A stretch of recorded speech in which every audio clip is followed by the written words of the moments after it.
नमस्कार सर्वांना. तर आज आपण महाराष्ट्रातील थोर संत, कवी व विचारवंत समर्थ रामदास स्वामी यांच्या जीवनाविषयी थोडक्यात माहिती घेणार आहोत. समर्थ रामदासांचे मूळ नाव नारायण सूर्याजी पंत कुलकर्णी. त्यांचा जन्म शके 1530 मध्ये महाराष्ट्रातील जालना जिल्ह्यातील जांब नावाच्या ठिकाणी रामनवमीच्या दुपारी जमदग्नी गोत्रातील देशस्थ ऋग्वेदी ब्राह्मण कुटुंबात झाला. समर्थ रामदासजींच्या वडिलांचे नाव सूर्याजी पंत होते. ते सूर्यदेवाचे उपासक होते आणि रोज आदित्य हृदय स्तोत्राचे पठण करायचे. ते गावचे पटवारी होते, पण त्यांचा बराचसा वेळ पूजेत जात होता. त्यांच्या आईचे नाव राणूबाई होते. त्या संत एकनाथजींच्या कुटुंबाच्या दूरच्या नातेवाईक होत्या. त्याही सूर्यनारायणाच्या उपासक होत्या. सूर्यदेवाच्या कृपेने सूर्याजी पंतांना गंगाधर स्वामी आणि नारायण समर्थ रामदास हे 2 पुत्र झाले. समर्थ रामदासजींच्या थोरल्या भावाचे नाव गंगाधर होते. सगळे त्यांना सर्वोत्तम म्हणत. ते आध्यात्मिक दृष्ट्या चांगले व्यक्ती होते. त्यांना सुगमोपया नावाच्या ग्रंथाची रचना केली. त्यांच्या मामाचे नाव भांजी गोसावी होते. ते प्रसिद्ध कीर्तनकार होते. एके दिवशी आई राणूबाई नारायण हे त्यांचे लहानपणीचे नाव होते. त्यांना म्हणाल्या, तू दिवसभर खोडसाळपणा करतोस, काहीतरी काम कर. तुझा मोठा भाऊ गंगाधर कुटुंबाची किती काळजी घेतो. ही गोष्ट नारायणाच्या मनात घर करून गेली. 2-3 दिवसांनी हे मूल आपले खोडकरपणा सोडून एका खोलीत ध्यानस्थ बसलेले होते. दिवसभर नारायण दिसले नाही. तेव्हा आईने मोठ्या मुलाला नारायण कुठे आहे असे विचारले. तेही म्हणाले, मी त्याला पाहिलेलं नाही. दोघेही काळजीत पडले आणि त्यांचा शोध घेण्यासाठी निघाले, पण त्यांचा पत्ता लागला नाही. संध्याकाळी जेव्हा त्यांच्या आईने त्यांना खोलीत ध्यान करताना पाहिले, तेव्हा त्यांना विचारले, नारायणा, तू इथे काय करतोस? तेव्हा नारायणांनी उत्तर दिले, मला संपूर्ण जगाची चिंता आहे. या घटनेनंतर नारायणाचा दिनक्रम बदलला. सदृढ आणि निरोगी शरीरानेच देशाची प्रगती शक्य आहे हे त्यांनी समाजातील तरुणांना समजावून सांगितले. त्यामुळे त्यांनी व्यायाम आणि कसरत करण्याचा सल्ला देत शक्तीचे उपासक हनुमानजींच्या मूर्तीची प्रतिष्ठापना केली. त्यांनी संपूर्ण भारताचा दौरा केला. संपूर्ण राष्ट्रात नवचैतन्य निर्माण व्हावे म्हणून ठिकठिकाणी हनुमानजींच्या मूर्तीची स्थापना करण्यात आली.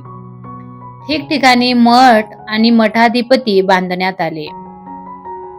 वयाच्या 12व्या वर्षी लग्नाच्या वेळी शुभमंगल सावधान मधील सावधान हा शब्द ऐकला. ते लग्न मंडप सोडून टाकळी नावाच्या ठिकाणी श्री रामचंद्राच्या उपासनेत मग्न झाले. 12 वर्ष ते उपासनेत मग्न राहिले. इथेच त्यांना रामदास हे नाव पडले. घर सोडल्यानंतर 12 वर्षाचे नारायण नाशिक जवळील टाकळी नावाच्या गावात आले. येथे नंदिनी आणि गोदावरी नद्यांचा संगम आहे. या भूमीला आपली तपश्चर्या करण्याचे ठरवून त्यांनी कठोर तपश्चर्या सुरू केली. ते सकाळी ब्रह्ममुहूर्तावर उठायचे आणि दररोज 1200 सूर्यनमस्कार करायचे. त्यानंतर ते गोदावरी नदीत उभे राहून राम नाम आणि गायत्री मंत्र म्हणत दुपारच्या वेळी ते फक्त 5 घरांतून भिक्षा मागून प्रभू रामचंद्रजींना नैवेद्य दाखवत असे. त्यानंतर प्रसादाचा वाटा पशुपक्ष्यांनी भरल्यानंतर घेत असे.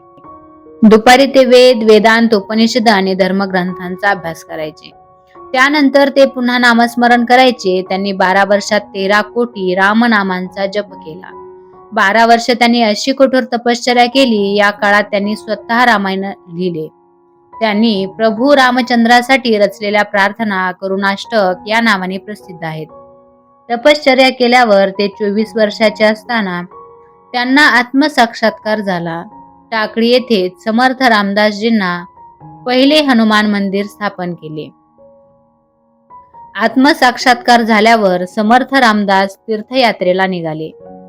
त्यांनी 12 वर्ष भारताचा दौरा सुरू ठेवला. प्रवास करत असताना ते हिमालयात आले. हिमालयातील पवित्र वातावरण पाहिल्यानंतर मूळचे अलिप्त स्वभावाचे रामदासजींच्या मनात वैराग्य निर्माण झाले. आता आत्मसाक्षात्कार झाला, भगवंताचे दर्शन झाले, मग हा देह धारण करण्याची काय गरज, असा विचार त्यांच्या मनात आला. त्यांनी स्वतःला मंदाकिनी नदीत 1000 फूट खाली झोकून दिले. पण त्याच वेळी प्रभू रामचंद्रांनी त्यांना वर उचलून धार्मिक कार्य करण्याची आज्ञा दिली. धर्मासाठी त्यांनी शरीराचा अर्पित करण्याचा निर्णय घेतला. तीर्थयात्रेवर असताना ते श्रीनगरला आले. तेथे त्यांची भेट शीख गुरु हरगोविंदजी महाराज यांच्याशी झाली. गुरु हरगोविंदजी महाराजांनी त्यांना त्यांच्या धर्माचे रक्षण करण्यासाठी सशस्त्र होण्याचे मार्गदर्शन केले. प्रवासात लोकांचे हाल पाहून त्यांचे मन दुखावले. मोक्ष प्राप्तीबरोबरच स्वराज्य स्थापन करून जनतेला जुलमी राज्यकर्त्यांच्या अत्याचारापासून मुक्त करणे हे त्यांनी आपल्या जीवनाचे ध्येय केले. लोकांना सरकारच्या विरोधात संघटित होण्याचे आवाहन करत फिरू लागले. या प्रयत्नात त्यांनी छत्रपती श्री शिवाजी महाराजांसारख्या कर्तबगार शिष्याचा लाभ झाला आणि स्वराज्य स्थापनेचे स्वप्न त्यांच्या हयातीतच साकार होण्याचे भाग्य लाभले. त्यांनी 1603 मध्ये वयाच्या 73व्या वर्षी महाराष्ट्रातील सज्जनगड नावाच्या ठिकाणी समाधी घेतली. बालपणीच त्यांनी प्रभू रामचंद्रजींना प्रत्यक्ष पाहिले होते, म्हणूनच त्यांनी स्वतःला रामदास म्हणवून घेतले. रामदास स्वामींनी अनेक ग्रंथ लिहिले, यात दासबोध प्रमुख आहे. त्याचप्रमाणे मनाचे श्लोक मधूनही त्यांनी आपली मने सुसंस्कृत केली. भारत प्रवास करताना शेवटी वयाच्या 36व्या वर्षी रामदास स्वामी पैठणला परत आले. पैठणला ते एकनाथांच्या वाड्यातच उतरले. नाथ आणि त्यांची पत्नी या दोघांनी देह ठेवलेला होता. नाथांची पत्नी समर्थांची मावशी होती, पण समर्थांनी कोणालाच ओळख दिली नाही. एक फिरता साधू म्हणून ते त्या घरात राहिले. मात्र तिथे त्यांना जांब गावातील सगळ्या बातम्या समजल्या. लग्न मंडपातून पलायन केल्यावर 24 वर्ष ते जांब येथील कोणाच्याही संपर्कात नव्हते. त्यांच्या बहिणीला 2 मुले झाल्याचे व आई राणूबाई अंध झाल्याचेही त्यांना तेथे कळले. त्यांच्या मनात जांबला जाऊन आईला भेटावे असे आल्यावर समर्थ जांबला पोहोचले, पण तेथेही त्यांनी कोणाला आपली ओळख दिली नाही. आपल्या घराच्या अंगणात उभे राहून त्यांनी भिक्षा मागितली. त्यांची वहिनी भिक्षा घेऊन दारात उभी राहिली. तिची राम आणि श्याम ही दोन्ही मुले भिक्षा मागणाऱ्या गोसाव्याकडे पाहत होती. त्यांना ठाऊक नव्हते की हे आपले काका आहेत. 24 वर्षात दाढी जटा वाढवल्याने आणि व्यायामाद्वारे शरीर बलदंड झाल्याने पार्वतीबाई देखील शरीराला ओळखू शकल्या नाहीत. अखेर समर्थांनी आपले खरे रूप प्रकट केले. नारायण आल्याने राणूबाईंना खूप आनंद झाला. 24 वर्षाच्या साधनेने समर्थांना काही शक्ती प्राप्त झाल्या होत्या. त्याद्वारे त्यांनी रामचंद्रांना प्रार्थना करून मातेच्या डोळ्याला स्पर्श करताच राणूबाईंना दिसू लागले असे मानले जाते. तेव्हा समर्थांनी एक अभंग रचून संपूर्ण रामचरित्र आईला ऐकवले. समर्थ 4 महिने जांब येथे राहिले. त्यांनी आपल्या आईला कपिलगीता हा आध्यात्मिक ग्रंथ समजावून सांगितला. त्यांनी आयुष्याचा शेवटचा काळ साताऱ्याजवळील परळी किल्ल्यावर घालवला. या किल्ल्याचे नाव सज्जनगड होते. तमिळनाडू राज्यातील तंजावर गावात राहणाऱ्या अरणीकर नावाच्या अंध कारागिराने भगवान श्री रामचंद्रजी, माता सीताजी आणि लक्ष्मणजी यांच्या मूर्ती बनवून सज्जनगडला पाठवल्या. या मूर्तीसमोर समर्थजींनी 5 दिवसापासून पाण्याविना उपवास केला आणि पूर्वसूचना देऊन माघ वद्य नवमी शालिवाहन शक 1603 साल 1682 रोजी पद्मासनात बसून रामनामाचा जप करत ब्रह्मामध्ये लीन झाले. त्यांची समाधी तेथे आहे. हा समाधी दिवस दास नवमी म्हणून ओळखला जातो. दास नवमीला येथे लाखो भाविक दर्शनासाठी येतात. दरवर्षी समर्थ रामदास स्वामींचे भक्त भारतातील विविध प्रांतात 2 महिन्यांचे दौरे करतात आणि या दौऱ्यात मिळालेल्या दानातून सज्जनगडाचे व्यवस्थापन चालवले जाते. समर्थजींचे व्यक्तिमत्व भक्ती, ज्ञान आणि त्याग यांनी भरलेले होते. चेहऱ्यावर दाढी आणि डोक्यावर जटावेण्या, भाल प्रदेशावर चंदनाचा टिळा असे. त्याच्या खांद्यावर भिक्षेची पिशवी असायची. एका हातात जपमाळ आणि कमंडलू आणि दुसऱ्या हातात योगदंड. ते पायात लाकडीच्या पादुका घालत असे. योगशास्त्रानुसार त्यांची मुद्रा भूचरी होती. मुखी नेहमी रामनामाचा जप करीत आणि फार कमी बोलत असे. ते संगीताचे उत्तम जाणकार होते. त्यांनी अनेक रागांमध्ये गायल्या जाणाऱ्या रचना केल्या आहेत. स्वामी रोज 1200 सूर्यनमस्कार घालायचे, त्यामुळे त्यांचे शरीर खूप मजबूत होते. आयुष्यातील शेवटची काही वर्ष सोडली तर ते आयुष्यात कधीही एका ठिकाणी थांबले नाही.